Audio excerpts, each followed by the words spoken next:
are you? I thought I'd have a cuppa and catch up with you all. I don't consider myself a medium, even though I do have mediumship abilities. I do have mediumship tendencies. However, towards the end of my teens and into my early 20s, I decided that mediumship wasn't the service that I wanted to provide for people. I felt much more passion and excitement dealing with soul transformation, shamanic work, healing, talk therapy, counselling, angel guidance, angel healing, energy therapy, basically, to put an umbrella over all the stuff that I do. So, you know, I thought, well, I said to the angels, now we close that door and we leave the medium work to the people who are mediums and have a passion for that. And there are some brilliant mediums out there. I know from my own experiences, but more so my friends who've lost loved ones who have found great relief and wonderful healing in going to a really, really good medium. And by the way, for those of you who don't know, which I'm sure you do by now, it's very common, a medium is somebody who has a gift to work between and communicate and see between the non-physical and the physical world. So people who've passed on, who've had physical lives, souls who've incarnated and have died and gone back into spirit, can communicate through them. Now, I do see spirit, I hear spirit, I feel spirit, I know spirit very, very well. So, you know, I'm clairaudient, clairvoyant, clairsentient, claircognizant, all those things. But it's more about where the soul is here and now on your journey and where you're going and where you want to be, what's in your heart's desire, what's in your vortex. That's my passion. My passion is to expand your awareness and your higher consciousness and to give you the teaching tools to move forward towards the life that you want, the life you desire.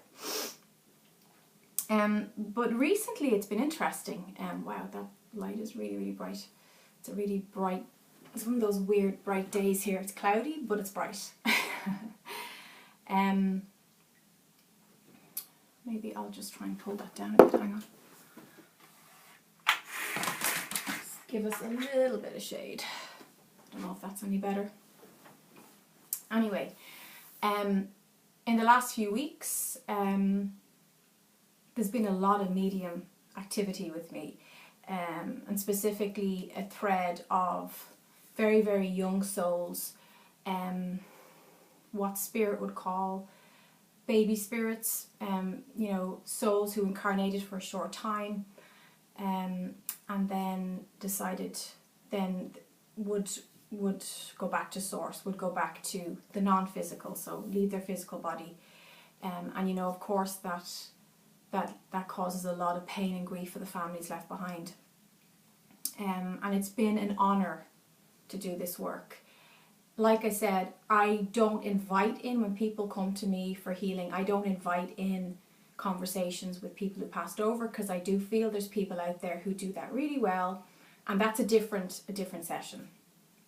But the energies, you know, sometimes the soul has a really strong message and sometimes they just really want to come through, and it's an important message, and when that happens, I feel the angels let the door open and I'm happy to communicate and translate that message.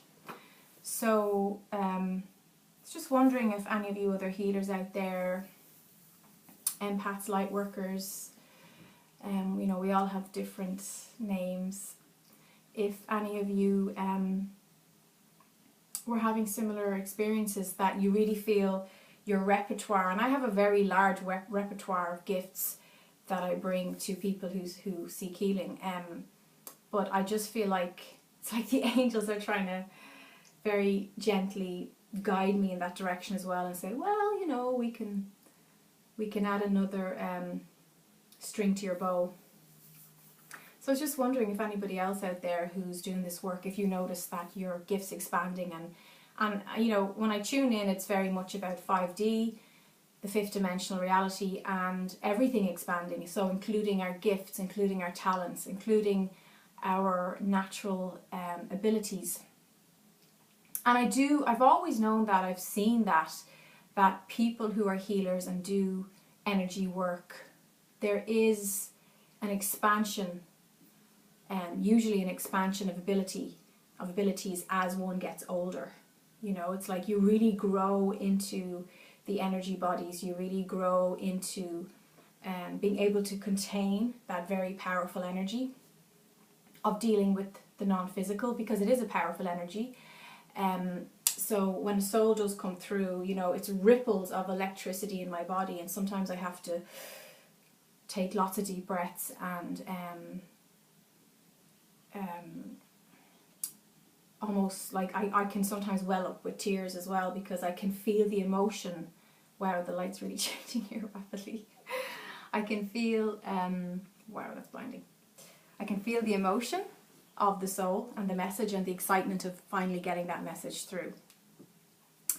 So I've learned so much in the last few weeks. I feel like September, October has just been a rapid expansion of the soul, of the soul talents, the soul abilities, of our life purpose. I feel like October is going to take our work, our life purpose into a whole new crazy realm, a whole new expanded way of being here.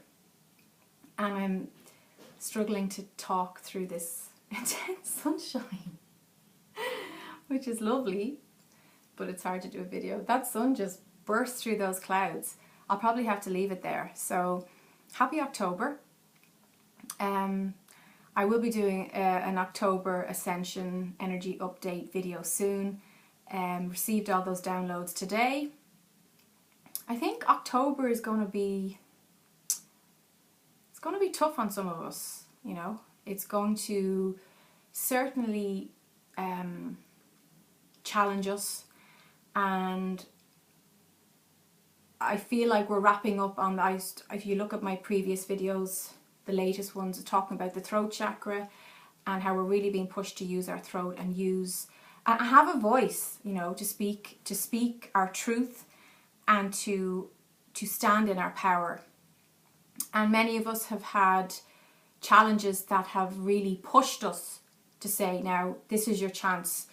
Any way in the past you didn't speak your truth and you didn't honor yourself, this is your chance to do that. So please step up, you know, step up, show up, and use your voice, have a voice, express yourself and express your power.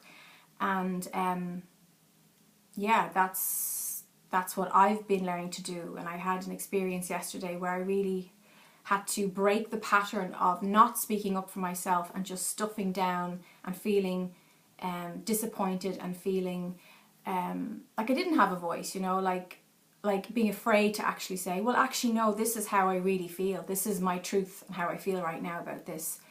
And when I did it and broke that pattern and said, no, it's time now for me to have a voice and to speak up for myself and to say what needs to be said here, it changed everything inside me, not outside me. And it wasn't about the outside, it wasn't about the external, it wasn't about how that person received me speaking my truth and me speaking up for myself. It was about me not being terrified to have a voice and to express myself and to say, this is how I feel, this is you know, this is the way I'm choosing to respect myself by speaking truthfully about this and not pretending everything's okay when it's not okay. You know, when I feel dishonored, or I feel like a boundary has been crossed or been taken advantage of, I'm allowed to speak up for myself and say, this is how I feel. Now, how that person receives that information is not my business, and it's not your business. When you express and speak your voice and use your voice and speak your truth, you have to be detached from how they receive it and how they translate that. That's not the point. The point is that you're honoring yourself. You're showing up for yourself. You're you're holding that inner child and you're protecting that inner child. And when we do that, the lesson is learned and the pattern is broken, and the 3D parasitic programs are released. So I hope that can help you today. The sun has passed at the end of the video, but that's okay. Love a bit of sunshine. I love the sun. And yeah, October blessings, and I'll see you in the next video. Namaste.